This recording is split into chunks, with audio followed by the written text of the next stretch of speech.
Hello and welcome to the Hurling Show on OurGame. Here, Shane Stapleton and Michael Verney with me as ever. We're reflecting on one of the great All-Ireland final performances from Limerick. They're back-to-back All-Ireland champions for the first time in their history.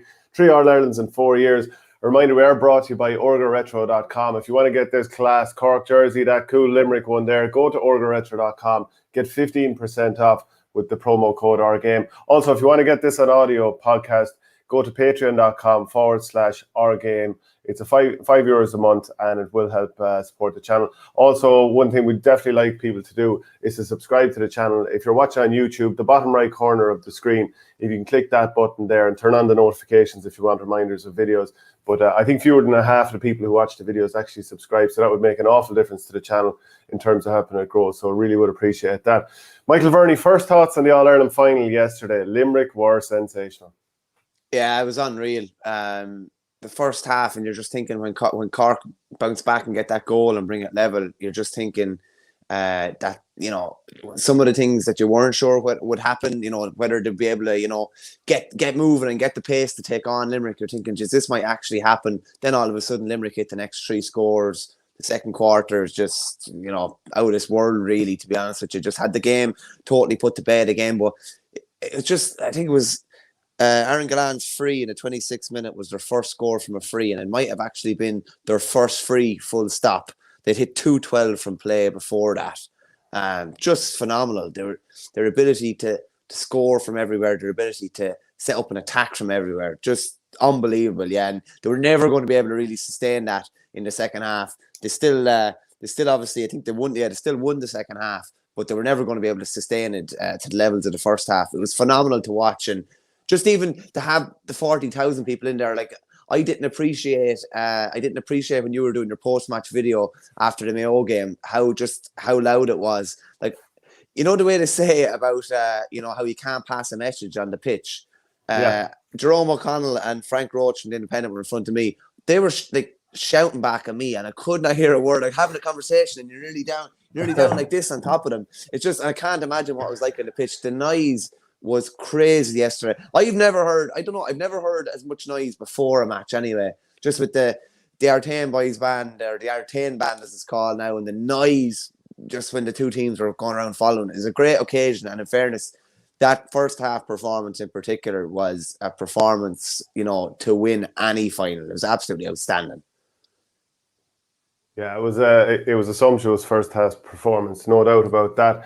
Just the line just dropped ever so slightly there for a moment. I'm going to go through some of the comments there, Michael, but we'll wait for your line to sharpen up.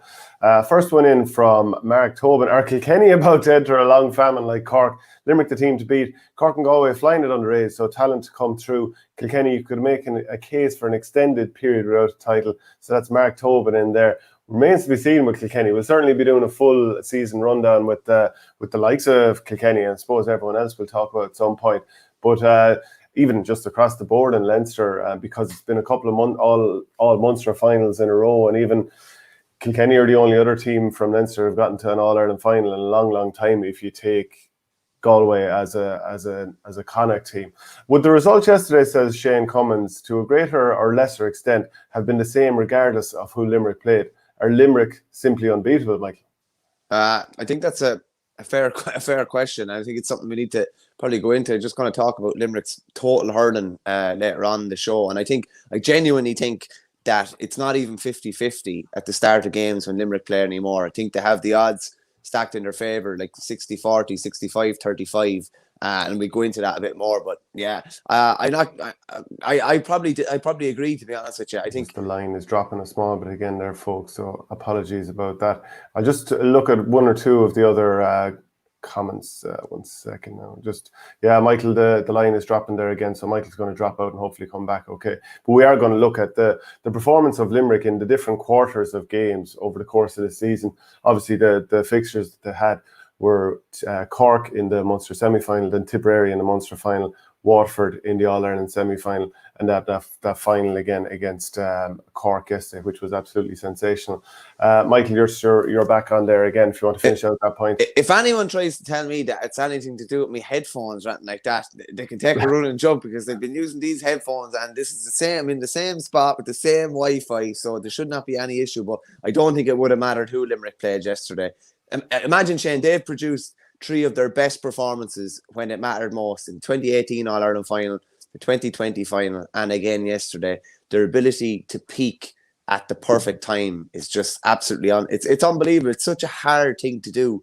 I was chatting to John Kiley the week before the match, and it was just basically, he said about the trust that he has in the expertise that he has around him.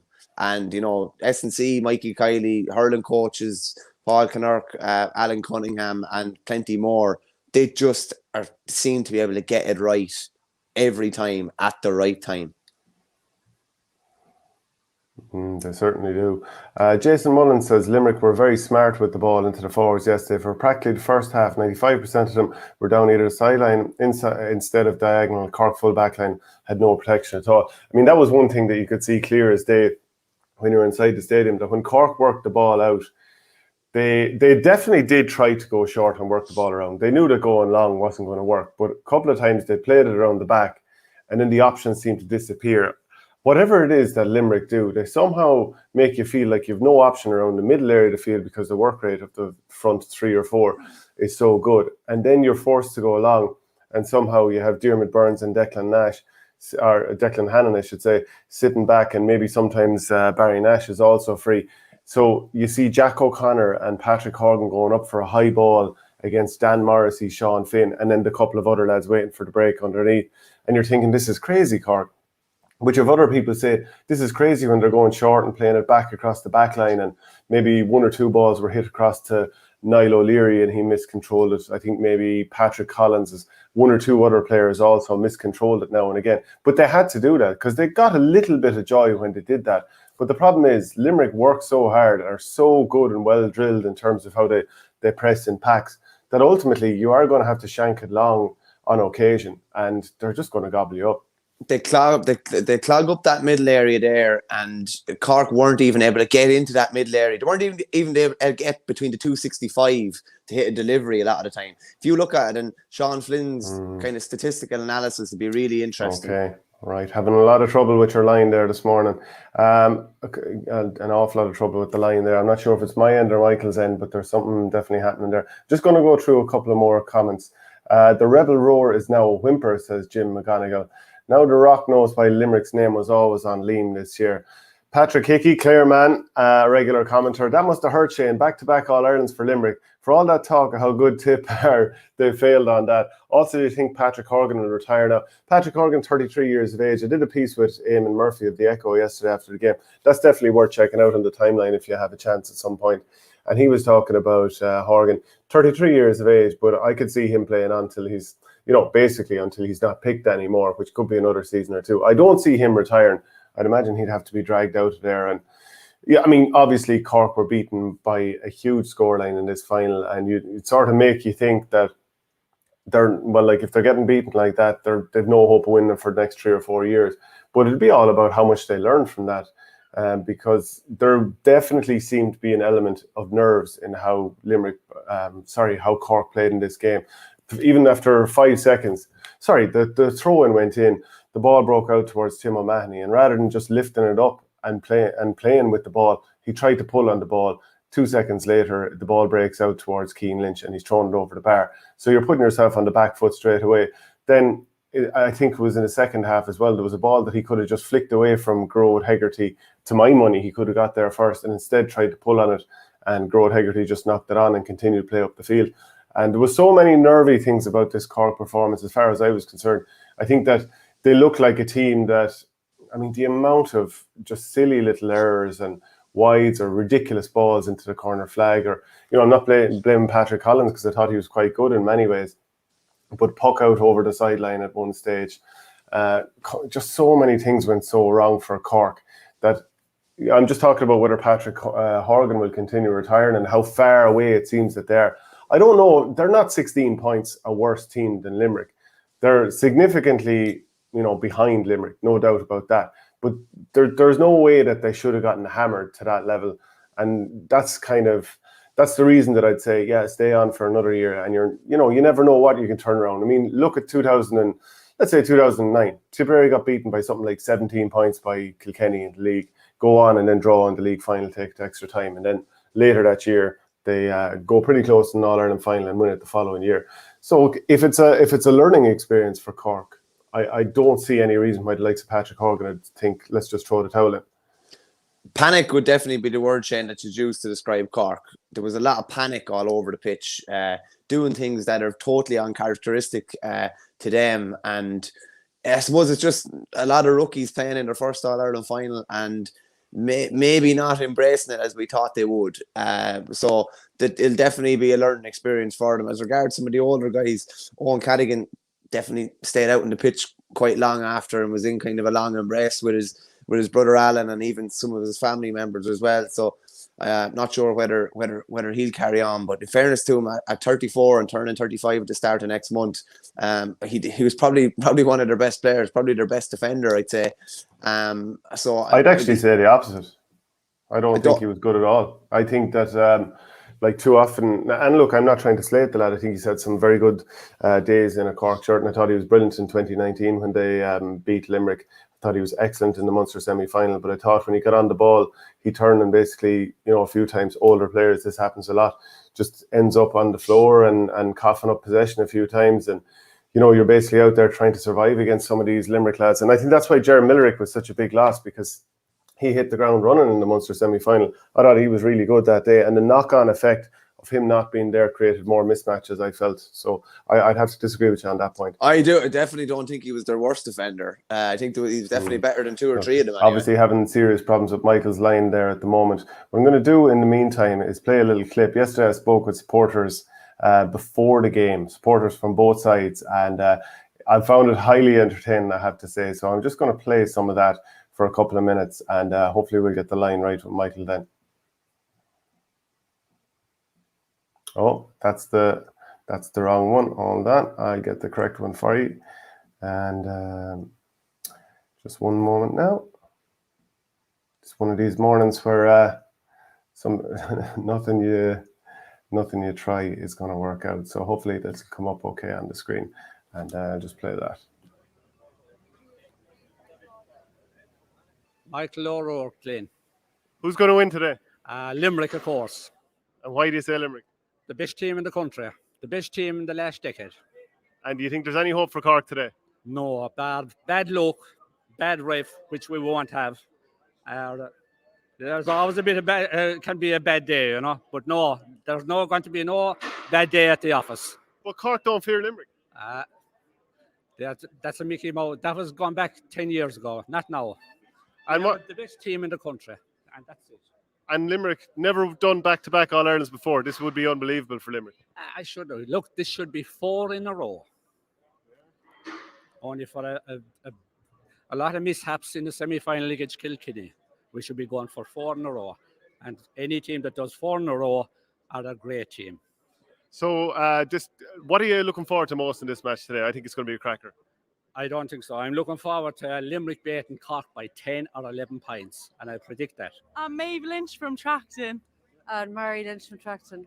Who's going to win today? Cork. Obviously. By how much? Points will do. Yeah, not much. What sort of a game are you expecting? Oh, good, great Points. game. Great game. And our favourite player is Shane Kingston. Shane Kingston, his style is originally from Tracton. Enjoy the game. Thank you. This is the infamous Raymond Gilbert, I suppose. That's what I say, Shane. And this is my wife, Gillian Gilbert from Mill Street. I'm a Limerick man living in Mill Street with the lovely Gillian. And tell me, Gillian, who's going to win today? Well, obviously Cork. Well, I think they will put up a good performance. Now, Limerick are extra strong, but I think Cork will finish it off in the end. Sorry, Raymond. What do you think, Raymond? Well, as you know, I've both bases covered. Yeah, I've actually backed the draw today, so I would be happy enough. We'll see how it goes. I have 3 children at home. They're Cork supporters. Wife was a Cork supporter. Limerick man myself. As long as it's a good game and it's something enjoyable, as long as it goes into the last, say, 10 minutes and it's a live competitive game, then I think that's all we really want, isn't it? Yeah, you would think there would be some form of like neutrality in the house. No, they're all Cork, so they are. So it's really, really tough for me. And then obviously living in Mill Street, a lot of great people down there. But yeah, there's been getting a bit of it, Have you been giving them lots of it? Well, not really. I just hope the best team wins. So, and I look forward to a good game. Okay, great stuff. Thanks very much. Okay, very good, Shane. Thank you. Chris Morrissey, Newtown Shendrum. Christy Sina. I'm Hugh and he's James. Where are you from? Charleville, County Cork. Okay, and you looking forward to this? Yeah, Yeah. Who's your favourite player, Hugh? Dar Fitzgibbon. Oh, yeah. And you? Shane Kingston. Shane Kingston. Yeah. What sort of game are you expecting? A good one. Yeah. Okay, so Cork to win. Yes. My name's Nicola Martin and I'm from Camalloch in Limerick. What are you expecting today? Limerick will beat Cork Why do you think that? because Limerick are the best team in the country at the moment. And how many will Limerick win by? 2 or 3, I'd say. Be close, but they'll beat them. Who's your favourite player? Sean Finn, Oh, yeah? yeah, Why? because he's the best cornerback in the country. And this will be creating history for Limerick, winning two in a row, first time ever. Yeah, when I was growing up, they were getting beat every day they went out. Right, thanks very much and enjoy the game. Thanks, you too. Sarah, can you tell me what you're doing up here in your Waterford top? Oh, I am looking at my 96th All-Ireland today. My first was 1955, a football final, Kerry in Dublin. I was only 12 years of age, and I lived in London for 12 years, and I came home for a lot of those finals, and I haven't looked back, and I still have the health and strength. The only thing I'd like to say, my wife died 15 months ago. She would have been here today. And I'm up here to see a nice guy by the name of McCaffrey, and I do believe he's in the audience, and I will find him. And I have our memory card to show. But I have seen loads of all the great players down the years. And I think Limerick will win, but it will be close. Our fellas are waiting since 1959 on the door, but we can't get in. We're not good enough. But nevertheless, I'd like to say to John Milan, keep the good work up to John Milan. He's keeping our team busy. That's all. Thanks very much. Thanks very much. And your prediction today? Limerick. Limerick by 2 to 3 points. 2 to 3 points. Pat O'Connell out here. Mike O'Connell there. Who's going to win today? Actually, Limerick. Obviously, Limerick. Why do you say that? Already beat him this year. Yeah, but they don't fear you. Fear doesn't always win games. Or ability. Limerick have as much ability as any team in the country right now. More ball winners, and good on the ground, good in the air. When you have the ball, a lot of the ball, you should win the game. Yeah. What do you think yourself? Limerick, because Cork are here 2 to 3 years too soon for him. And we have 6 forwards that can score. We have great backs, great centre field. Cork have none of that. I think they have 2 forwards. And if Hogger is held to 1 forward. And Limerick should. I'd rate Waterford a better team than them. And we destroyed Waterford. And we'll destroy Cork. You're being a bit unfair now. Waterford were on their 4th day in a row the day they played us. That's not my fault. That's a fair handicap. That's not my handicap. That's my fault. If you're handicapped, you're handicapped. And the better we like it. I tell you, if Waterford were a fresh team, I'd really worry about them as well. And then they were missing 3 of their best players. They weren't missing their 3 best players. Hey, what about this though? Limerick have never done back-to-back as well. That'd be serious history. Yeah, but so that's you're talking Mick Mackey's time then. In fact, you said your front tip, and you know it. You were winning by 10 points. You don't give away 10 points in 35 minutes. And to be beat by 8, 7 or 8, like. But I'm saying Limerick have never done back to back. But this is a different team. It is a different This is a different team. No, but it's historic. Listen, we haven't that many All-Irelands. And anything we get at the moment, we'll take it. Huge or not huge. I think John Kiley is famous for saying we don't look back, we look forward to the next game. So I think that's the attitude here, right? Exactly. Prediction then. Who's going to be man of the match today? And I know you said you were there. For me, Yeah. I'm going Kyle Hayes, sorry. Kyle Hayes, yeah. Kyle Hayes. I'm going for Hagerty. Yeah. He's due 1 big match. And he is able to hurl when he wants. Is there any chance for a red card for Limerick today? No. Limerick are a clean team unless they're provoked. But we can give it and take it. Yeah, so that was absolutely brilliant stuff from all those people that I spoke to before the game. Absolutely enjoyed it to the max. Plenty of them that are regular watchers of our game. So it was brilliant to go out and meet all those people, and some of them fairly nicely dressed. Now, there's obviously some little bit of a wiggle going on with the line at the moment. Everyone can hear Michael Verney, so that's grand. Just in that time, it's dropping for me. So I'm going to let Michael talk away, and hopefully the line will pick up. But I can't stop the stream mid-flow to try and fix it. So just 1 or 2 more comments. The treaty men, Stapleton must be sick. Why would I be sick? I got the prediction wrong. I thought, like, it's funny enough, Michael, we did the show on Thursday. previewing how we think it would go. And we added up all the scores for all the different players, how we thought. And we had Limerick, a nice bit in front.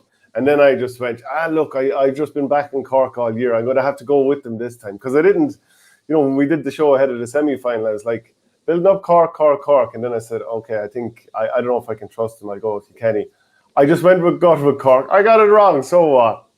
I'd say, like, one of the main reasons you got it wrong and one of the main reasons you went with Cork is that Kilkenny aside, and obviously including your own county, you probably don't know what it's like to see a back-to-back. You haven't seen it. You just haven't seen a back-to-back, you haven't grown up. Like, it's, you're no spring chicken, but you weren't around in 64, 65 to see the last tip back-to-back. So, and you were relatively young in 87, 88. You're probably about 10 years old, I'd say. So you don't know what it's like to really see a back-to-back. So I don't think, outside of Kilkenny, I don't think you believed it could possibly happen. But aside of what happens in the Premier, it can happen in other places. You are some sneer. It won't be happening anytime in Offaly, I'll tell you that. Well, listen, we're as close as you are anyway. Oh, is that right? Hey, you might win a Joe McDonough next year, so you might win 2 championships in a row. Connor, I'm not going to read that second part. You can't rule out the experience of already playing an All-Ireland final in Croke Park and winning. This Cork team will be back. Some lads look lost out there, and I think the occasion got to them a little bit. And that is something we've kind of said already. Like spilling balls that these players normally wouldn't spill. They're very good hurlers. And but that's also down to Limerick, because I said the same about Waterford. They were spilling balls needlessly, carrying it forward, and they couldn't even complete a simple hand pass to each other, taking on, delivering silly balls when it just wasn't on. Like, I mean, Limerick forced you to do that. Yeah, and even their touches at different stages, as you say. I think even like Sean O'Donoghue for Galan's goal, like Sean O'Donoghue completely abandoned Galan. Again, I mentioned that word panic. There was just a panic. It's like, I have to go to the ball. And then all of a sudden, Galan's, standing by himself hitting a shot in an All-Ireland final. Like, you wouldn't see that in most club matches. It was really kind of peculiar to see that there was really no one anywhere close to it in touching distance for Hegarty for both of his goals and for Galan's goal as well. And that's a lot. That was a lot to do with Limerick, obviously, but was a fair bit to do with Cork as well. It's obviously drawn on something that someone else said, but when Gilroy said about the start of Limericks back in 2009, that's kind of what it looked like at different stages yesterday with Cork. That's not to say that they can't turn it around, and I'm sure we'll go into that later on the show, but they were just all over the place. They were at sea all over the pitch really yesterday, particularly from probably, like, Patrick Collins was fine in the goals, but from 1 to 9 in particular, they were in all sorts of trouble. Yeah, every Limerick forward had scored before the first water break. Wasn't that was just quite something. And 13 players scored in the wash-up of this game. Declan Hannon lifts the All-Ireland title for the 3rd time, emulating Christy Ring. Man. Yeah, look, Larry McCarthy, maybe he was nervous there, 40,000 people. It was his first time. Like, he's obviously presented a few cups already, but this is an All-Ireland final, and it can make us. We can all say silly things at that moment. He's a Cork man as well, Shane. Another Cork man that might have been a bit dazzled. Yeah, he was absolutely rattled. But just on that, Shane, as well, just to give context, and I know we'll probably talk about it later, like, Declan Hannon is, as we said, the first man since Christy Ring to do that. I think only tips Mikey Maher, who you probably don't remember, back in the late 1800s. I think it was the 1890s. He did it 3 times, and Dick Walsh from Kilkenny did it in the early 20th century. And then Kiley joined this elusive club. I think he's only the 5th manager to win more than 2 All-Irelands on the line. I think it's Cyril Fard, Bertie Troy, Pat Henderson. They all have 3, and Kiley has 3 now as well, and Brian Cody has 11. So there was a fair whack of history created yesterday. Yeah, there's actually a Bertie Troy that follows us on Patreon. So I'm wondering if he's part of the same line of Bertie Troy's, or is it Bertie Troy himself? So please get a comment in and let us know. Colin M, time to admit that tradition is a complete myth in sport. Brazil lost 7-1 to Germany. That was World Cup 2014. And Cork lost yesterday. Absolute nonsense logic. Well, yeah, pick one game from soccer 7 years ago and a game yesterday, put them together, and I suppose, yeah, that does rubbish an argument against tradition. Look, there's a point there that if county, like Limerick are a traditional hurling county, I would never make any suggestion that they're not, but they're just not traditionally successful in the sense that Kilkenny, Cork and Tipperary, obviously, that's in order as well. it's not to the same level, but like as I was speaking to a Kildare hurler about 5 years ago, when does tradition start? I mean, Offaly's tradition for about 80 years was to get hammered around the place before they had their good run there for 20 odd years. Yeah, it would have only been really, they were in the 1969 Leinster final, and maybe a handful before that. It was only 1980 that it really started. So you can kind of create your own, tradition as well. But yeah, it was just amazing. Even yesterday, like Paul Kinnerk is now coached 4 All-Ireland winning teams. With 4 of they're obviously like not within the big 3 as well. Not, real hurling powerhouses. Just amazing when you go through the different things that happened yesterday. And just even, we'll probably talk about it in more detail. Like, Limericks kind of total hurling. 13 scores. 328 from play. Like, it's just things that haven't happened before. The highest half-time tally in history. The highest full-time tally in All-Ireland final history. Just mad things happening in that game yesterday. And you just have to say Limerick have just stretched out the boundaries and just made it really difficult, and it's going to be a while before teams can kind of get to that level that they're at. Yeah. Joe LK20, I know for a fact that John Kiley never said anything to the players at halftime in the Munster final, such as the trust of the players. So that was obviously the Tipperary game the first day out. I'm not sure if I believe that. Like, I mean, 210 to 1-7. Sorry, no, that was the wrong game.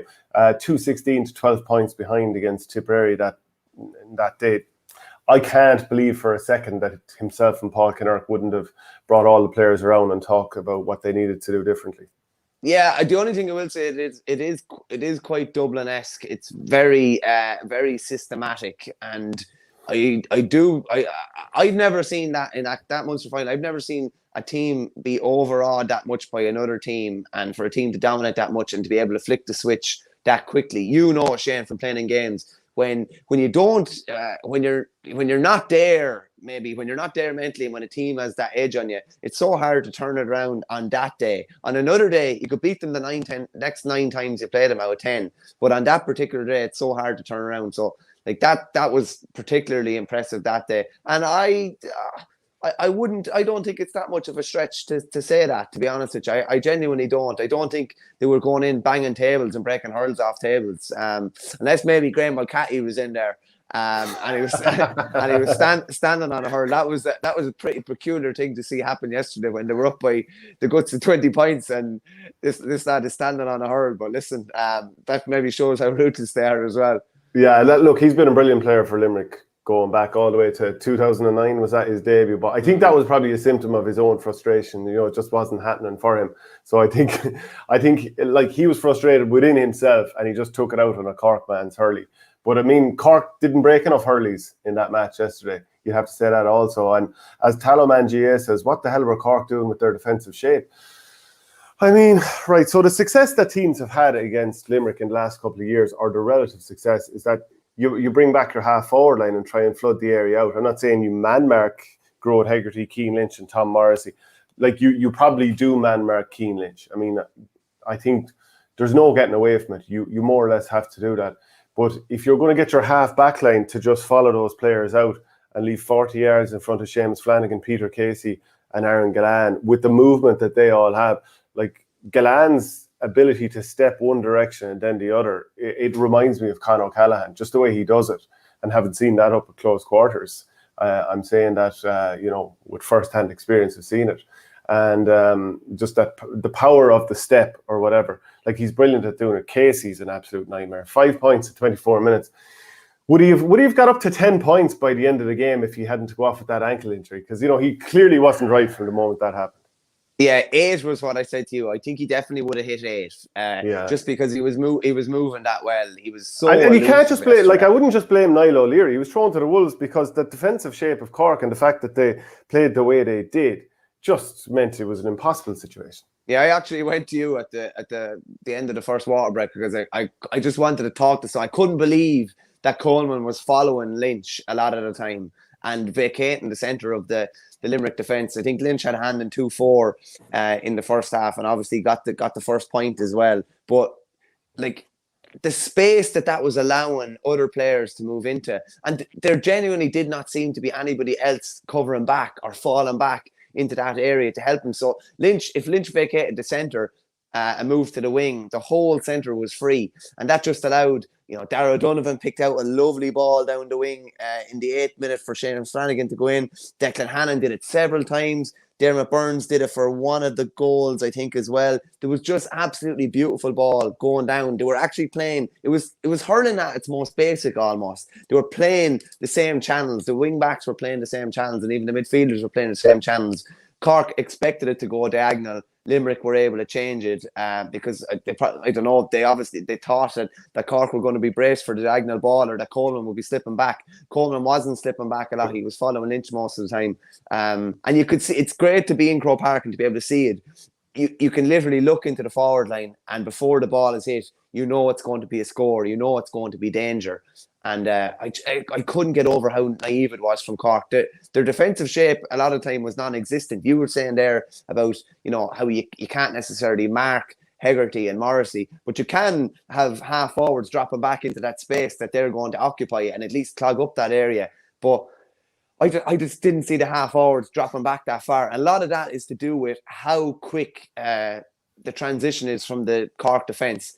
And I talked about it in today's paper. I genuinely think the triangle offense is something that would have been talked about that usually happens under the boards in basketball. And, anyone who saw The Last Dance saw it in detail. I think it was Tex Winter came up with it. It's basically that the first pass should create 33 passing options thereafter. There's that many different options. So Hannon gets the ball. He's looking at a little triangle to Nash. Nash is putting it back into O'Donoghue. Someone else is running off the shoulder. There's all these different triangles going on, and it happens so quick, and the ball goes through the hand so efficiently, and the ball is cared for that much that teams don't have time to set up at the back, and the Cork forwards are kind of chasing shadows at different stages. Like Sean Finn gets a ball in the corner, and it's not a corner back getting a ball.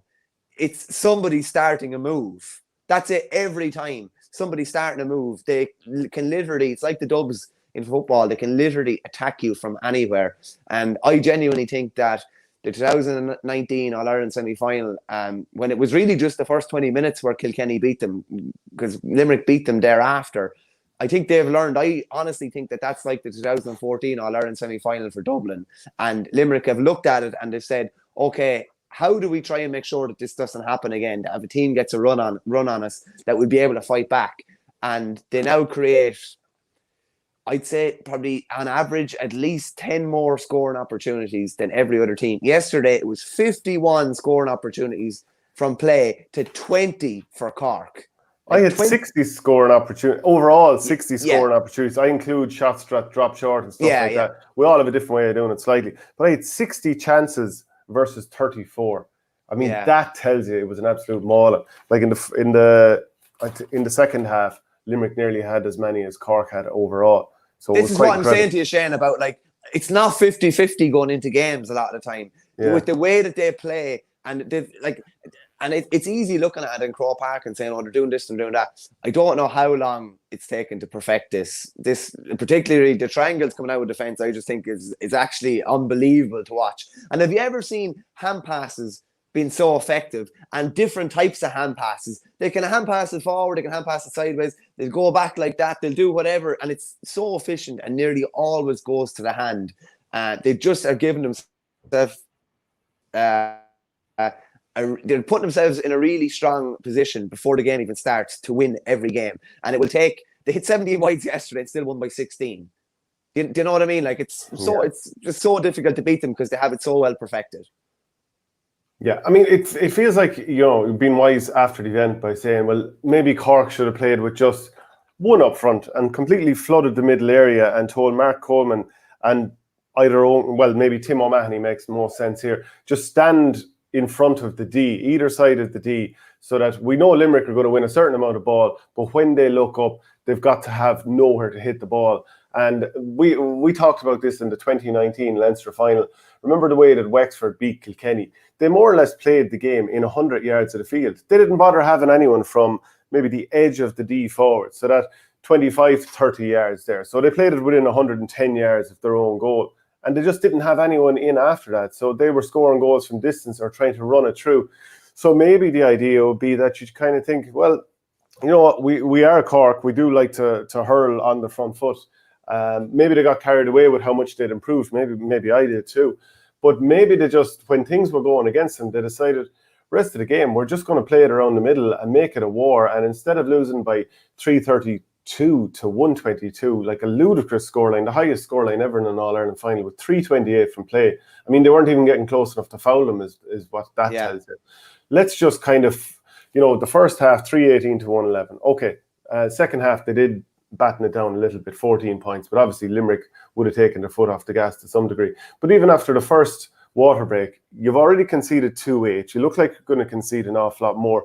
Maybe just play with one or no man up front for a little while and turn this into a war and try and, drag Limerick into a battle. But then again, Limerick will probably bully them anyway. But the point being is that you can't allow Limerick to just saunter through like that. And what you said about the hand passes too, every team that aspires to be as good as this brilliant Limerick team are, they've got to learn to use the hand pass the right way and lads coming off the shoulder and bursting through the line.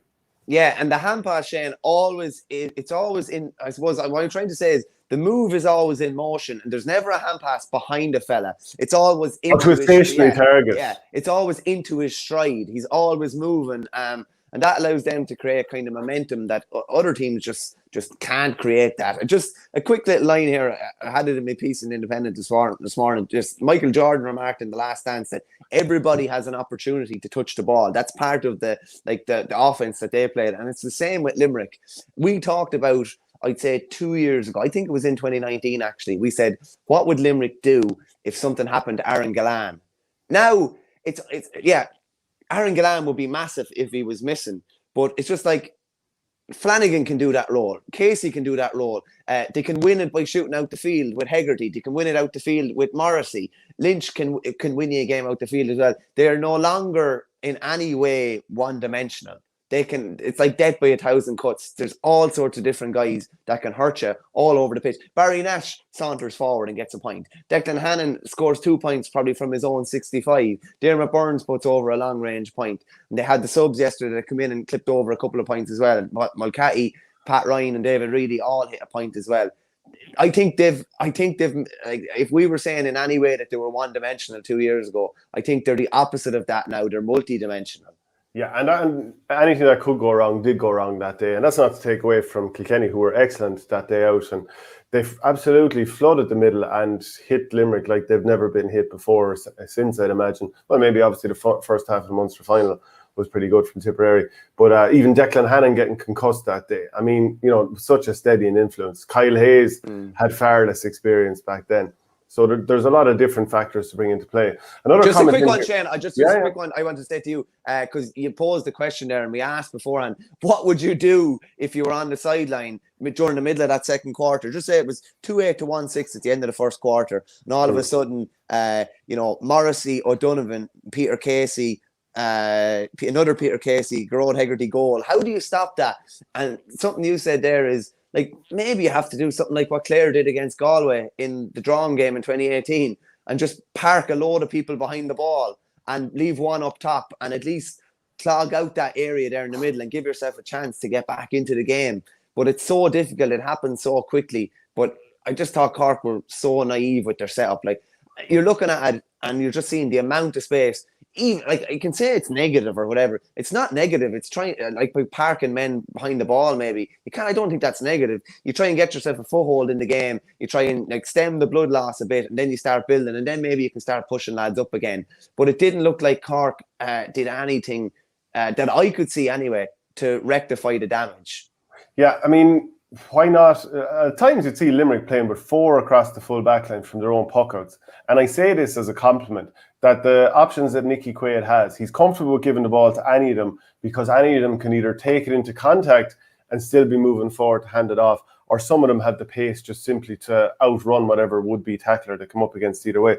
Like maybe could Cork have looked at bringing a bank of 4 and 4, turn with go for a short puck out to somebody, hand pass it on to someone else, just have those extra numbers that force Limerick up the field. Now, it's much more difficult to do that in hurling than it is in Gaelic football. But, Limerick are making hay with it. Eventually, teams are going to copy what they're doing. Kieran Kingston made the point that they're 4 months into trying a new system versus 4 years of Limerick. And, it's probably a 5th season, really, since Kiley and Kinnerk got involved. but they do have to continue doing what they're doing. There's no point in losing the same way. And I look at the panel here and I'm wondering, could they have picked the team that much differently? Look at the midfield. Luke Meade, Dara Fitzgibbon, Conor Cahalan were the ones that were around the midfield area. It's not like that there's too many other players there that you'd say, well, maybe they should have started instead. You can argue the toss maybe on one or two, but I think generally they're going to have to play with those. Bill Cooper's out injured anyway. Would he have made that much of a difference? I mean, he is a very good leader on the field, but we've seen so little of him in the last maybe year and a half that, you know, obviously would have been very difficult for him to step in. I just want to throw up a comment here and I'll throw it to you. It's actually addressed to me from Leamy Burke. Shane, would you agree with me in saying that the current Limerick team are better than the Tipperary team of the past 12 years? I suppose, yeah. Well, in terms of concentrated victories, you'd have to say, well, both teams won 3 All-Irelands. From the Tipperary point of view, they also got to a couple more finals and they also won a few Munsters. Now, look, Limerick are well on their way to doing that. So at the moment, I think it's kind of neck and neck. Maybe you'd slightly give Tip the edge because they got to more finals and All-Ireland semi-finals. But certainly the trajectory of Limerick is to well outstrip that Tipperary team. Yeah, it's 3 and 4 years. It's dominated and concentrated, I suppose, over that 4 years. I'd say, to be honest with you, in my opinion, I'd say Limerick. I would rate Limerick a better team. It's generally been the same personnel, whereas the personnel, like in 2010, they had Lara and Owen Kelly. We'll just say in 2016 they had other different guys, and in 2019 there were other different guys. This is the same. Essentially the same Limerick squad over the 4 years. And as you say, if the only thing were to tip the scales in Tip's favour was the fact, you know, that they got to the 9 final, that they got to the 11 final, that they got to the 14 final. Yeah, Limerick, give Limerick a couple of more years. And if they haven't won a few more, I'm sure they'll be thereabouts. Even in 19 when they were beaten, they won Munster. But it's just, yeah, they're a phenomenon, really. And what I'm trying to say about the triangle offence is, it's like they're a pure sum of their parts job. Like you can try and go after even one lad, but there's so many other guys with the system that they play and how effectively they played. It's going to take something pretty special to stop it. It really, really is. And just on that as well, it took Phil Jackson a year for it to bed in with the Bulls, and then they won, you know, six NBA rings. I think it was 91 to 93, and then 96 to 98. Kylie took them one season in 2017 probably to bed in their system. Now they've won 3 out of 4, and on the basis of yesterday, you'd say they're a fair distance ahead of the chasing pack. How much is it their players and how much is it their system? I mean, even looking at Waterford, their players didn't change all that much after a couple of seasons where things went against them, but in the heel of the hunt, they did lose those games. There's in the heel of the hunt if anyone is playing a drinking game for when I come out with that. But, you know, Liam Cahill takes over and straight away they go from a team that was not winning to being a team that's getting to Munster finals and an All-Ireland final. Mixture of the two. You would say Waterford's style changed a lot when he took over. It's obviously largely the same personnel, obviously, but you would say their style changed a lot. They were running the ball an awful lot more, and they weren't necessarily playing with 7 at the back all the time as well. So, listen, it's a bit of both, and I think a lot of it is good coaches and good managers will find a way of playing that suits what they have available to them. Limerick are, you know, physically a very dominating team. They're very, very mobile, and they're all comfortable on the ball. So they play a style where, like, how many times you'd love to go through possessions, like Declan Hannon. It mightn't look like he's doing that much, but he's like the apex of this kind of little pyramid the whole time. He starts a move and then it's gone. Maybe he mightn't be the one that strikes in the ball, someone else does, but they get on the ball some amount. They're so comfortable on it, and that's something that you'd imagine is only created through what you're comfortable in chaos. And I'd say that their training sessions, God only knows how many times they're touching the ball under pressure the whole time. There's no other way that they could work the ball out of defence unless they're doing this ad nauseum in training, and there's lads up their arse, like, basically putting that much pressure on them as well, you know? Yeah, P-Well, I'm presuming that's Patrick's well 74. Not too bad, Shane, for limited one-sided hurlers. I mean, there's a way to paraphrase what I actually said. So I had Joe Quaid on the show last week, along with Dennis Walsh, the former dual All-Ireland winner for Cork. And I said to him that sometimes when Limerick are under massive pressure, the skills break down, which does happen with plenty of teams. But I said some of the players are a bit one-sided, and I do maintain that. And that wasn't exposed because they won so much ball in the front foot. They're hand-passing the ball to each other in triangles, which requires no stick work whatsoever. And I'm just saying there's a couple that are a little bit one-sided that favour striking off the same side time after time after time. That doesn't change my opinion on that. The problem is Cork couldn't get close enough to them. That doesn't mean I don't think that there are brilliant hurlers, including the best hurler in the game now. It's official, Keane Lynch, and a couple of other lads are wonderful sticksmen. Declan Hannon being included in that also. But that doesn't mean that the point I make that I now don't believe it or it's invalidated in my opinion. So, Michael, I don't know what your thoughts are on that. It's just that what you're saying is the height of pressure has to be put on them to make them to basically to show those deficiencies. That's basically it. But they dictate affairs that much that they don't allow it to happen. It happens very, very rarely. Yeah. Patrick Hickey says Paul Kinnerk, 3 under-21s with Clare, senior with Clare, now 3 All-Irelands with Limerick. Unreal coach. No doubt about that. Shane, he's a year or two younger than you, and I think he's a year older than me. And like I've said it, he will go to football coaching eventually at some stage, I'd imagine, because in a couple of years, I don't know if there'll be much left for him to conquer in hurling. And it's going to be so interesting when he does. Like Limerick have totally evolved the game in the last 3 or 4 years. The role of the half forward has changed even further, and it's so difficult for teams to try and copy what they're doing because they have it down to such a fine art. And I wonder if he stepped away, how much of an impact would that have on Limerick? And I'd love Limerick supporters to get their thoughts in on that, because even Jim Gavin stepping away, and obviously a lot of players have gone with him. I think something like 15 players from the 2019 All-Ireland have gone, and that's obviously across the breadth of the panel. I wonder how much of an impact it would have if he left, or are they so good at this stage that this thing would keep running? I mean, Eddie Brennan and a few others were quoted on Twitter yesterday saying Kiley is the glue that holds it all together. But, how much of a backroom team can you change before things start to slip if they're not really the right guy? I mean, Joe O'Connor left, this famed S&C coach. Mikey Kiley takes over, and you couldn't say that Limerick have gone back physically. So if you find the right people, and Kiley, that's been the beauty of his tenure so far, he's gotten the best people around him, brilliant delegation, and that leads to what they have right now. Yeah, no, I'd agree with you. I do think Kiley is the one that steers the ship, and I do like if he were to step aside at any stage, I think you kind of get a bounce from his reign even ending. Like I'll just give an example. In 2011, Declan Ryan took over in Tip, and I still think they were doing a lot of what they were doing under Sheedy. Like they absolutely ransacked Waterford in that Munster final, but it eventually caught up with them. And then in 2000, they just played long ball. The instruction was long ball all day from the interchange and the change of position. So absolutely disagree with you. Well, it worked beautifully. And I would say in 2000, Waterford imploded.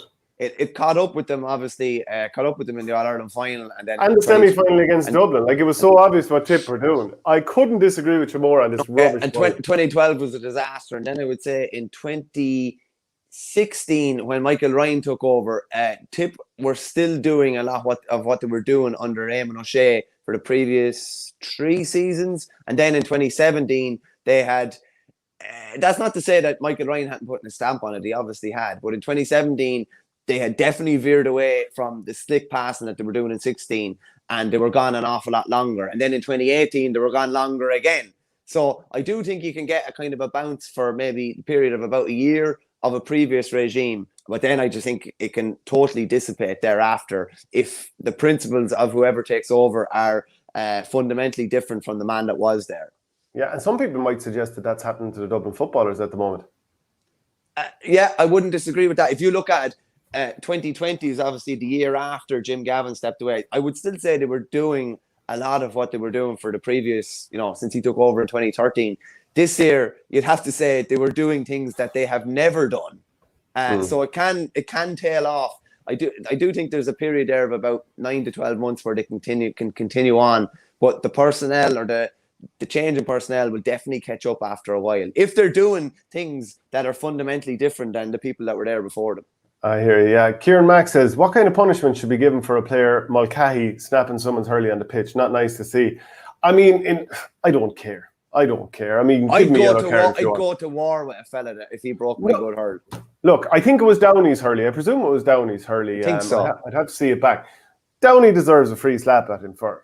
100%, yeah. Some lad broke my hurley in a match last year, saying Finbars. We picked up each other's hurley by mistake. I said, oh, here, I think I have your hurley. They both had green grips. So he just snapped my hurley over his knee. So what could I do? Only I snapped mine over his knee. We had a big brawl, on the game. But, I mean, it's a hurley.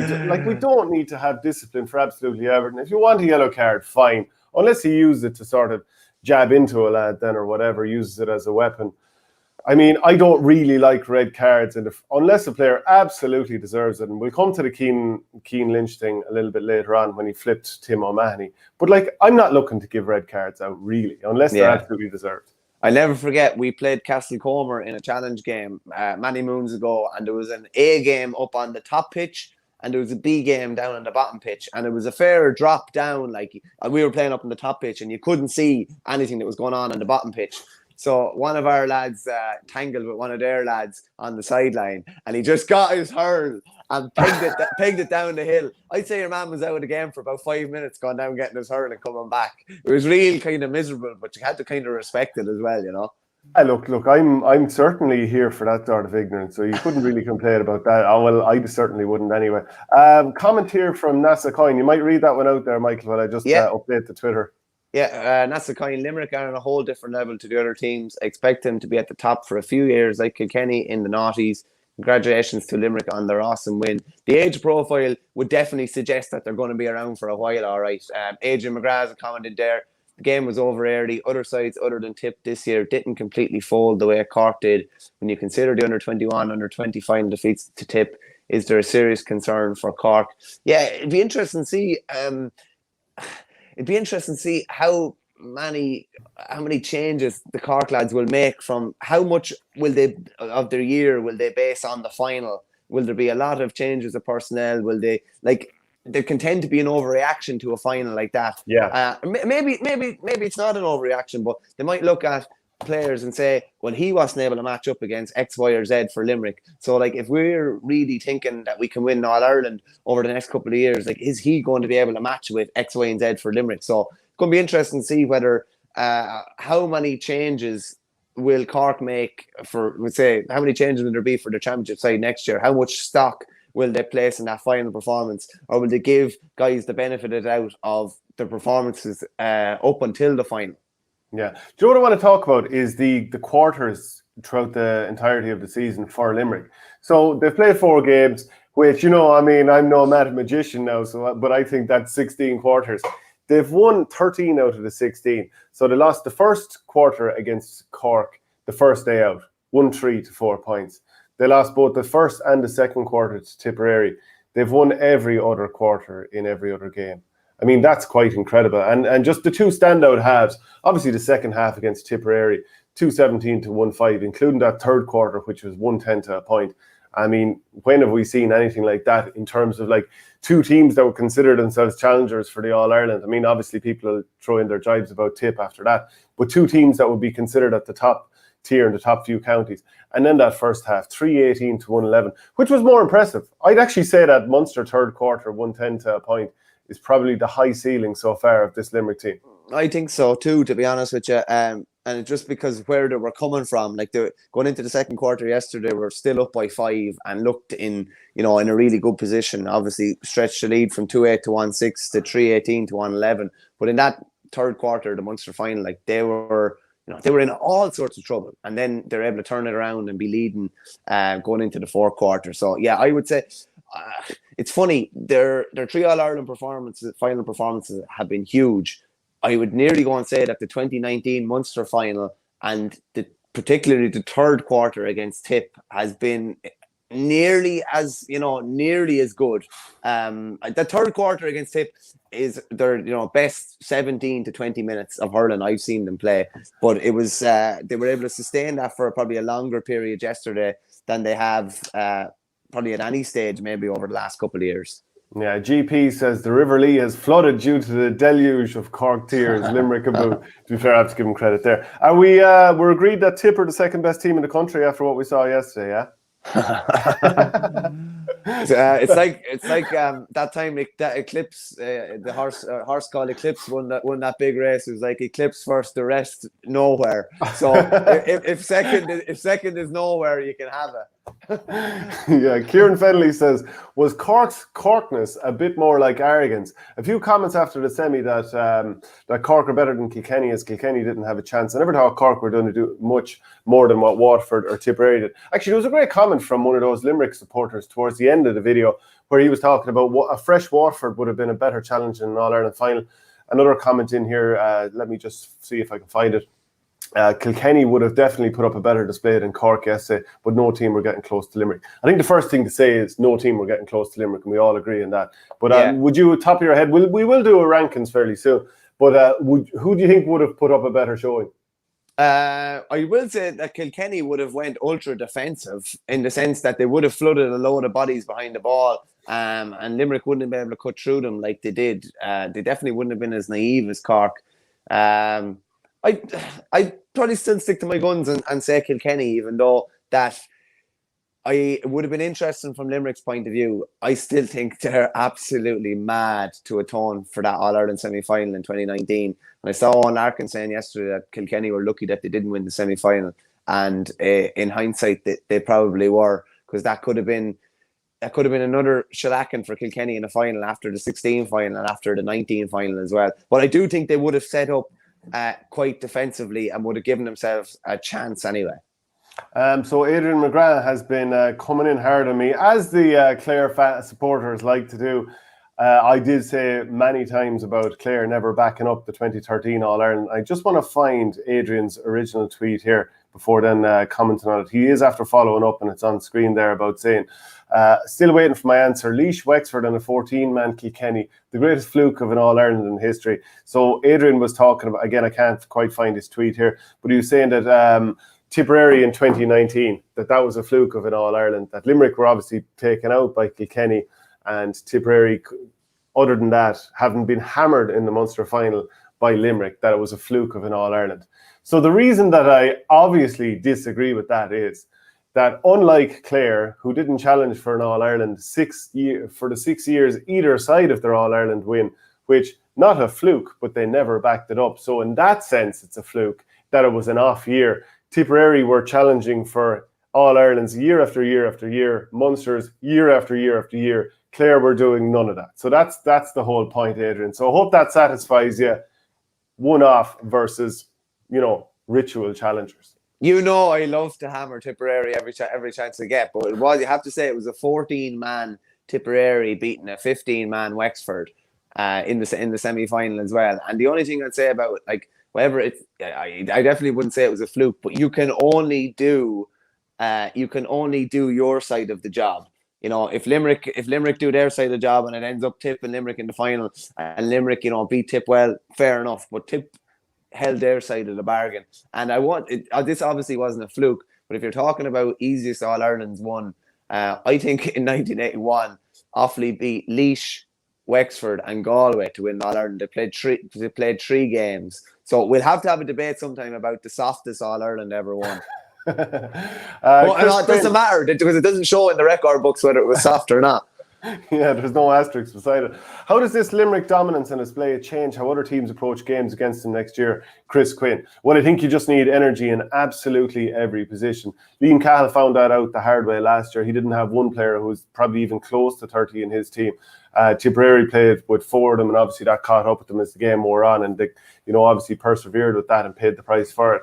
And then, of course, I already had my thoughts on having an older player out in the field again. There are certain positions where you can have an older player, but you need to have every player, not only with the energy to blast into the player that they're marking, to burst out with a ball and put the team in the front foot, but also to be able to bail you out if someone else gets beaten, which can happen in any game. So that's my thought on that. I still think there's a role for experienced players, maybe just one older player in the team, like Patrick Horgan is 33, 34 next summer. You can probably play him in that one position, because if you're playing full forward closer to goal, in a lot of cases, you can choose when you make the run. And you can sort of, be clever enough about when you take your rest and even just standing really close to goal. In Gaelic football, you as a full forward can't just stand close to goal because, with the fact that the ball can't be hit 100 yards, the cornerback, he can just decide, I'm going to blitz up the field here. And you see like Dean Rock or David Clifford or whoever, Colin Cooper, he was such a brilliant player for Kerry, but then Philly McMahon would charge up the other end of the field and he'd be under pressure. Aidan O'Shea the same in some of those Dublin matches. That's still not the case in hurling. I'm not sure if that'll ever fully be the case. We do see Barry Nash solo into the far 21, so maybe it is moving that way. But because of the 100-yard pass straight up the field, I think there'll always be a place for a clever inside forward who's maybe a little bit older, doesn't cover the same amount of ground. So that's why I think there's a little bit of difference there. That yes, you can have older players, but you have to be very strategic about where you put them. Yeah, no, I'd agree with that because if they're in defence, there's so many dummy runs that you could have a lad marking an older player, and his instruction could be, I don't even care whether you get on the ball or not. It just move him, tire him, and someone else will exploit it at some stage of the game. You might exploit it yourself, but somebody else might exploit it too. I think from a Cork point of view as well, to say that, I don't think it's I don't think it's mad to say that Limerick been out their game plan was nearly totally ripped up, and their defensive shape was nearly totally ripped up by the fact that he was missing. And Cork can't be that one-dimensional that by missing one player, it has that many ripple effects on the rest of their team. So they're going to have to develop more guys who can play that kind of roving or floating kind of man marker out around the half back line or midfield, because Mark Coleman is many things, but I just don't think he's that player. We know, we love Mark Coleman on the ball. That's his role. His role is as, the conductor of the orchestra, setting up attacks, flicking balls here and there. His role is not, tracking Keen Lynch everywhere and tracking him out to the sideline and this type of thing. I just don't think that's his role. And it tells you too, like Jerry Limerick wore the number 9 jersey the first day out against Limerick in the Munster semi-final. They were effectively played with 7 backs. I mean, some of those backs don't play like backs. Mark Coleman doesn't really play like a back. He's just very good at sweeping up ball and maybe his best position is wing. Some people would suggest that maybe he's not a natural 6. But again, it comes back to, do Cork have a natural 3 and a natural 6? The same issue we've had for years and years. And it's hard to know. I mean, Rob Downey was very good in some ways. He won a lot of ball against the head, really. But you're throwing him to the wolves by leaving 40 yards and great ball coming in front of him. So you can't blame him for that. But if it was more traditional style, where ball has been lumped in because the amount of pressure out the field forces Limerick to do that, I could have seen him having, an excellent game, as he did progressively through the Kilkenny game. But he kind of thrown to the wolves there a little bit. And there's a really good question in here. Can we talk about the amount of balls thrown by Limerick, especially Keen Lynch? That's from Yerish Stop. I mean, I think hand passes can be imperceptible at times. You can kind of throw it, and it does sort of, you've opened your hand, but you're almost hitting it almost instantly. I don't like blowing it up that much, to be honest. So I wouldn't be too critical of that. No, they look. There's a lot of them look like throws, but I don't think you could confidently say that was a throw. I think when you can confidently say that that's a throw, you pull it. Maybe we're going to have to look at, that it doesn't have to be a hand pass in time, because that's kind of the way it's going with how quick it is. So that's definitely something that they're going to have to look at. But I think it was the movement, the pace that they do it at. It would be nearly impossible for us to see it. So I don't know how a referee would see it as well. That's not to say that they're not hand passing. I'd say a lot of the time they are hand passing. Commenting here from Lahan874. I'm sure this isn't Conor Lahan. Dara Fitzgibbon had a very bad year. I do think that this day really went against him, and I think a lot of it was decision making. Again, it comes back to the amount of pressure you're put under by a team like Limerick, who make you even when you have the ball on your own, you probably feel like, just because of your previous experiences in the match, there must be someone behind me, and you end up taking on ridiculous shots from ridiculous angles, throwing the ball up and getting blocked down. But a few times in the first half, Dara Fitzgibbon ended up taking on shots that weren't there, getting blocked down when he had Owen Cadigan standing behind him. Just really didn't go for him. And I think when you get blocked down once or twice or make a few mistakes in a match, you can get into your own head. He's such a fabulous player and talent, but he'll have to learn from that. He did set up the goal chance, if I remember correctly, early on in the game. Lovely. And that was the thing, they have the speed to run and hand pass the ball to each other and go off the shoulder and score great goals. We saw it all year, but it broke down in this match because because of Limerick and their brilliant tackling and work rate. But I mean, he hand passed that ball lovely to Shane Kingston, and Shane Kingston blazed past Sean Finn like he wasn't there and putting the roof of the net. Like Sean Finn had 1-2 scored on him early on in the game. Now, I'm not sure about later on in the game, and he obviously won some brilliant ball against the head. So I'm not trying to somehow take away from the fact that he will win an All-Star and deservedly win it. But if you get the right ball in there, you can get at these Limerick defenders. They're not impervious, but you have to have the patience out the field, and every player needs to get into it. Like Robbie O'Flynn tried hard, didn't fully happen for him. Conor Cahalane couldn't get in the game. Shane Kingston, I'm not sure how much he got onto the ball. He had a couple of wides, actually, a couple of bad wides after scoring the goal. Shane Kingston staying on, Shane, for the length of the game was questionable, considering he's come off in nearly all the other games. But you could say that for about 7 or 8 of those Cork lads. Yeah, fair. Well, that's a fair point too. I mean, I wasn't sure that Owen Cadigan. I couldn't believe Owen Cadigan finished out the game. I'm not actually trying to attack the lad at all. I just thought it was just tough for him out there, and he's been a great servant to Cork and whatever. People will take that the wrong way that I'm slating lad. I'm not. It's just, you know, this is big boy stuff, the elite level. You kind of do have to call it out. Same way I'm calling out the fact that Sean Finn has called this, that, and the other. But like, he's still human too, and he had 1-2 scored off him earlier on, despite being brilliant. Yeah, no, fair point, Jay. You have to. Nobody respects what these lads are doing to get on the pitch, and what the sacrifices they're making more than me and you. You just kind of, so you have to call it as you see it. I don't necessarily agree with you on Owen Cadigan, but and like no more than you don't agree with me about how Tipperary hurled in 2011. Yeah, you're not. That's the way. That's it's all about opinions, isn't it? Yeah, and lots of them are coming in, so please do keep those coming in. Just a reminder, we're brought to you by orgaretro.com. If you want to get this Class Cork jersey, that lovely Limerick one, any of the other retro ones, please do have a look at orgaretro.com and use the promo code OurGame to get 15% off. I'd have to say, with one of my own cooler teammates, I'm going to call him out, Nicky Kenny, was so silly. He bought a couple of the Kilkenny jerseys, didn't even use the code. There's brains for you. But anyway, just a reminder, if you want to get this on an audio podcast, plenty of people out there do, please go to patreon.com/OurGame. It's a $5 a month. Very good way to support the channel and make sure we keep building, because obviously we want to keep bringing you this sweet hurling action. And also, please do subscribe. The bottom corner over there, just underneath Verney's laptop, if you can please do subscribe. I think only about half the people who watch the show every week do subscribe, and that would be brilliant for the channel, because the more people that follow, the more YouTube recommends it to other people who are interested in GA, and it's all about building the channel from our point of view. So really would appreciate if you could do that. Now let's come to the ugly one, which was, what did you make of Cian Lynch's tackle on Tim O'Mahony?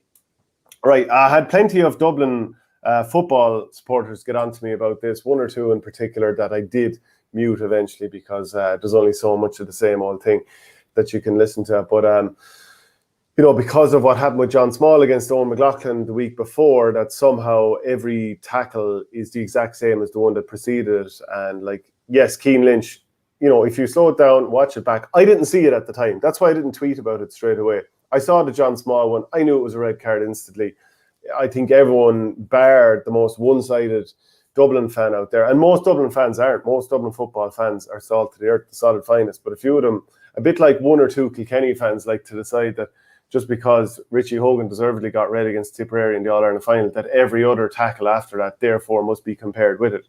Much like this Dublin supporter or two decide that Cian Lynch's, the way he whipped Tim O'Mahony over his shoulder, that therefore the John Small tackle should be brought up. John Small has had a few other incidents beforehand. Let's call that out. I don't think Cian Lynch has a history of doing tackles whereby you would say, right, this is typical Cian Lynch here or anything. I'm not saying it's typical John Small, but he has a few in the past.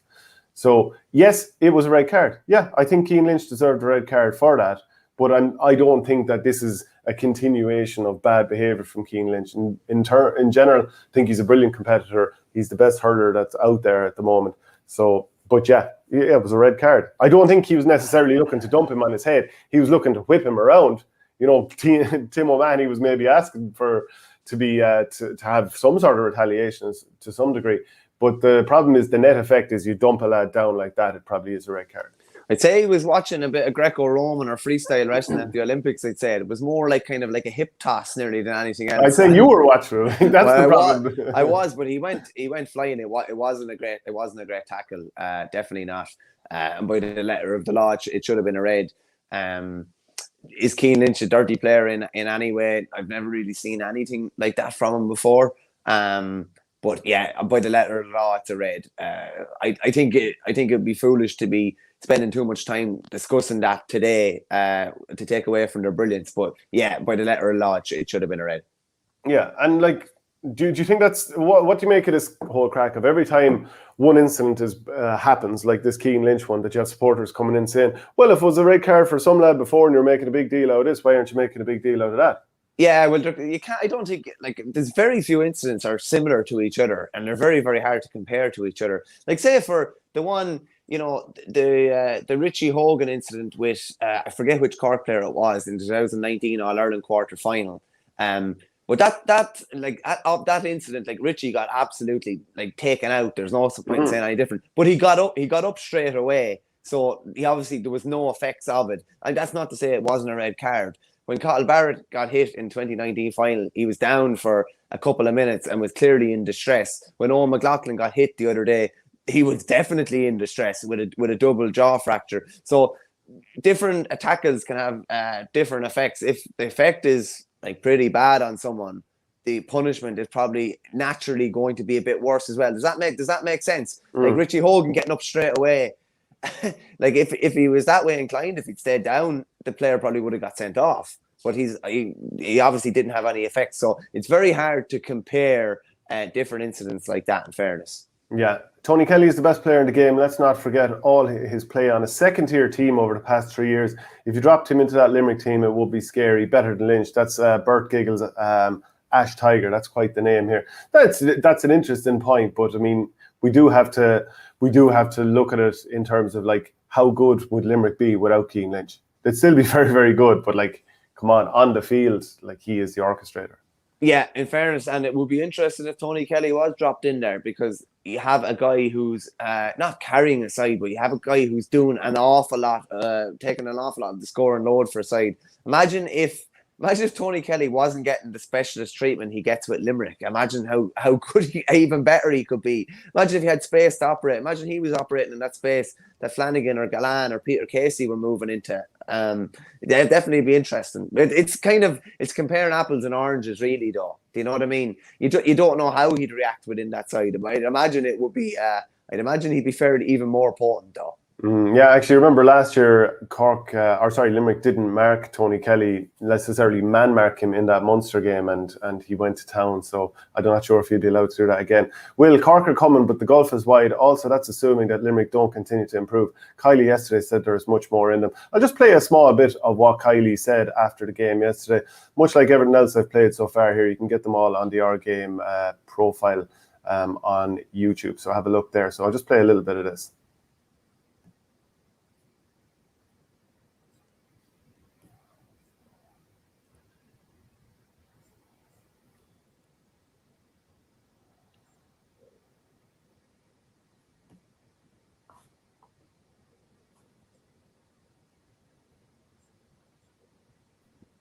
Got the energy levels right. We started putting a lot of pressure, I think, on Cork ball coming out of defence, and I think most of all, when we had the ball ourselves, we used it really, really well and managed to create a lot of space.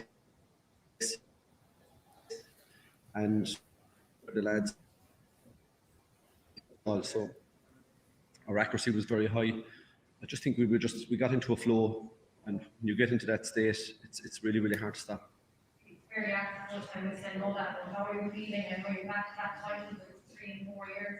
It must be overwhelming, but it is hard to comprehend. Sure, it's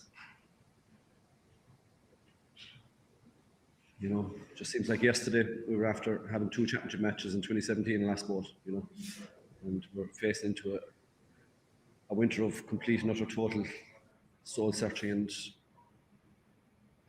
I suppose we've just managed to turn it around, and there's a great confidence in the group. There's a great work ethic in the group. There's a great capacity there.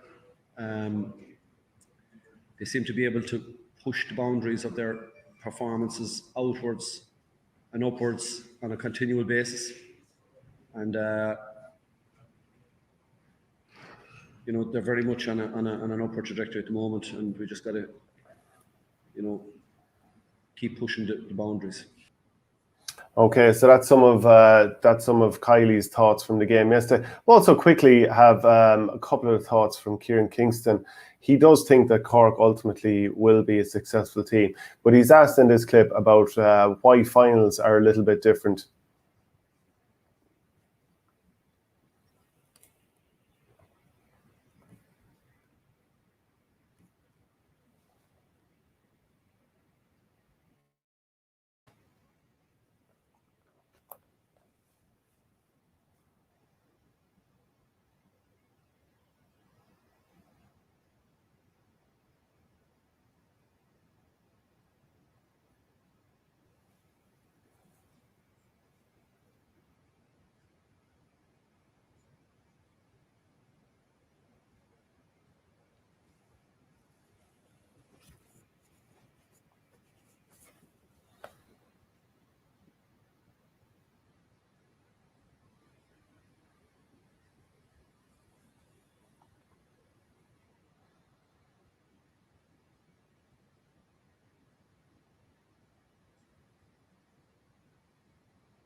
Yeah. So, Michael, just to reflect on what Kieran Kingston is saying there about how good this Limerick team are, and he talks about how close they were to a 4 in a row, which was obviously very disrespectful to Tipperary's All Ireland in 2019.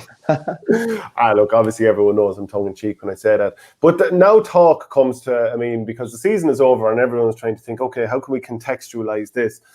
This Limerick team compared with the 4 in a row Kilkenny team, 2006 to 2009. You as a massive Kilkenny man, despite being from Offaly, the Stockholm Syndrome and so on. How close are this Limerick team to that particular era?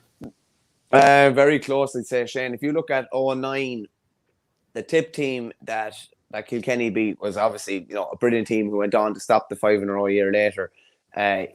So you'd have to somewhat question the quality of what they've beaten, but that's a lot to do with their own quality. Like, obviously, the Waterford team they bet last year, that team hasn't won All Ireland. They've contested 2, or the vast majority have contested 2. They beat Cork yesterday. That was their first All Ireland since 2013.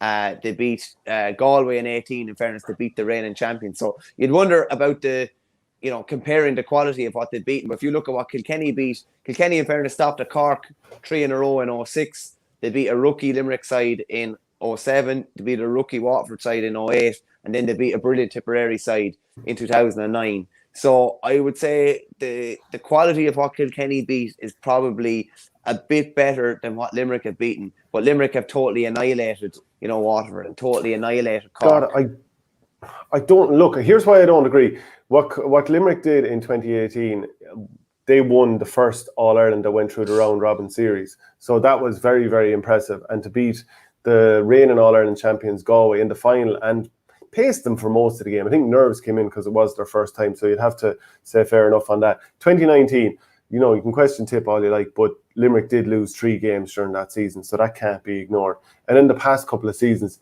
they've beaten all comers. We'd love to have seen them play Kilkenny, but they just never came up against them because Kilkenny didn't get far enough for that to happen. So that obviously tells you that Kilkenny weren't exactly the number 2 team in the country in those past 2 seasons that we've seen now. But they haven't just beaten everyone. They've absolutely wiped the floor with most teams. So you could say the same about Kilkenny back then, but they were waltzing through a fairly weak Leinster throughout that era. They had everyone in Leinster on the floor at that stage. So they had no competition there, whereas Limerick are coming through a bear pit of a Munster every single year. No, fair point. And as you said, they beat all Munster opposition this year. And based on how the championship worked out, you'd have to say that Munster is stronger than Leinster. It's always so difficult to compare them.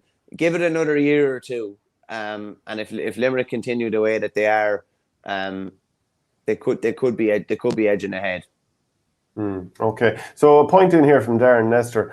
I spoke with Jerome O'Connell from the Limerick Leader yesterday, and he made a point yesterday that Limerick being constantly referred to as physical underplays their skill. That's from Darren Nestor. So I think Jerome had probably seen the point that I'd made to Joe Quaid as well about the players, 1 or 2 of them, that the skill breakdown when you do put enough pressure on them. And again, most teams just aren't able to get enough pressure on them. So They are physical specimens as well, though, Shane, aren't they? They are some physical specimens. They're incredible specimens. Yeah, and their physical attributes allow them to do things that other teams cannot do at the moment. Allow them to do things physically, but also technically. They buy themselves more time. They buy themselves more space, and that allows them to allows their hurling skills to maybe be at times be under less pressure. How often do they score points where they're not under pressure, be it from a sidestep, be it from a creation of space? And I don't think talking about their physical attributes downplays their skill. Their physical attributes, if anything, just make their skills an awful lot easier. It's easier to execute skills when you're under less pressure, and their physical attributes allow them to do that, in my view.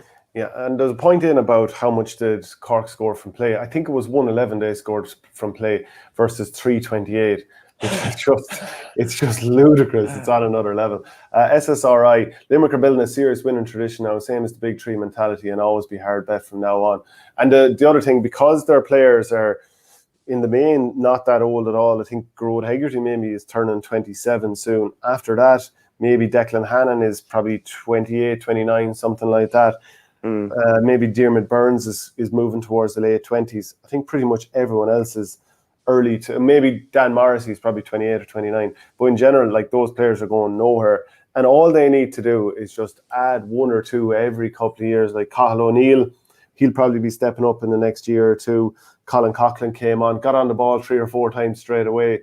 And even if you look at the underage teams, even the likes of, you could see Adam English slipping into this team in the next 2 or 3 years and adding a lot. So Limerick are going nowhere. You have to admire, Shane, the way they went about this year as well.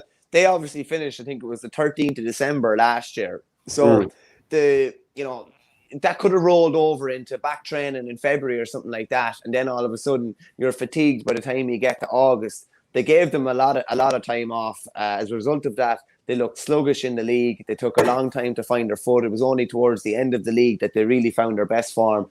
And I think trust is a big word. They trusted that they would be ready for the Munster Championship and that they would continue to improve and improve and improve. And the hunger would stay there because of giving them the time off. They would have the hunger when it's needed most, rather than bringing them back in February. And then all of a sudden, lads are getting to June and July and that same kind of bite is not there. So there's an awful lot of trust involved in that as well. And if anything, next year, those guys are going to go back and play club now. Limerick probably really won't go back training until together, maybe January or maybe the middle of December. So if anything, they should have an even better run into next year than they had this year. And that's a fairly frightening proposition for everybody. And it means all the other competing counties, they're going to have, they have plenty of time to catch up too, but as Kieran Kingston said, it's 4 months of a game plan versus 4 years, so a few counties will be behind the 8 ball. Stockroom, Tim, I wonder will the hammering Cork got yesterday have a long-term effect on them? They may struggle to get out of Munster next year, and that'll set them back a nice bit after making such improvements. Not a dig at you, Staples, as Darren Nestor. A lot of mainstream reporting does this. The skill levels of the team are off the chart, and sometimes they don't get the credit for it. Actually, I just wanted to expand on that point. This is something I didn't clarify. I think they've all got an unbelievable first touch and their handling ability is excellent. I'm actually just talking about striking, and that is the main thing. And I'll give an example of a Tipperary player. I don't think Bonner Maher is the sweetest striker Tipperary have ever produced, but I think he arguably has the best first touch, especially moving at 100 miles an hour. So that's more what I kind of mean, that it's not every one of them is the sweetest striker. Not every one of them favours hitting shots off both sides. You can see certain players are always striking off the one side. That doesn't mean I still don't think they're a fearsome proposition. So I hope that people can separate those two things. Yeah, you have to admire you'd have to admire Diarmaid Burns. He manages to nearly always be able to hit the ball on his right hand side. He doesn't have to hit the ball on his other side, and that's, I suppose, time is buying him that as well, that luxury too. So unless teams are putting them under the pressure to make them to find out their deficiencies, they'll continue playing off. If they only have one side, they'll continue playing off that one side. Yeah, Juve Power says, as a Limerick man, I hope JP gets the money out for the management team. If the team stays together, I believe they will rewrite history. So a little bit of cheeky one there. Just a mention of the All-Ireland minor final before we finish up. On Saturday evening, Cork beat Galway 123 to 12 points. So that's the first All-Ireland minor title in 20 years, and 19th minor title overall. Galway had won 4 in a row just last month. So Jack Leahy was very impressive. He scored 7 points, 3 of them from frees. David Cremin won 2. Diarmuid Healy scored 4 points. William Buckley with an impressive 3. Mickey Finn with a couple, and Dara O'Sullivan also on a few other points then from Owen O'Leary, Ben O'Connor and Killian Tobin. For Galway, Rory Burke scored 5 points. 4 of those were frees. 4 from play for Michael Power was very impressive. Darren Shaughnessy scored 2 and Dylan Dunn scored a point each. So that's it from the Hurling Show. We will be back on Thursday. I'd imagine we'll be picking our all-star team then. We'll have plenty to talk about because there's definitely a lot to pick through after what was, I suppose, in some ways a very dominant season from Limerick, but there were plenty of other good games in there in the midst of that season. Yeah, it'd be interesting to see how many changes are made. I'd imagine there'd be a few, but we won't get totally carried away with one game. I kind of said previously that there was guys that maybe weren't in our All-Star 15 that could potentially come into the reckoning after the All-Ireland final, depending on how it went, and that could well bear to fruition over the next couple of days. But people, get us in your All-Star teams and let us know what you think. Yeah, absolutely. And a reminder once more, we're brought to you by orgaretro.com. Use the promo code OurGame and you'll get 15% off. Please do subscribe to the channel. I know I've said it a few times already and I'm a bit like a broken record, but it is really important that people do subscribe to the channel. Maybe only half of the people who watch these hurling shows do subscribe, and it would make a huge difference. If we could get the number of subscribers over 10,000, that would be brilliant in terms of building the channel. And also if people could consider joining on Patreon, patreon.com/OurGame, a $5 a month there, and all the audio podcasts. That's the only place to get them. Right, congrats to Limerick. Absolutely devastating performance in an All-Ireland final. Michael Verney, we'll chat to you again on Thursday. Cheers, Shane. Mind yourself.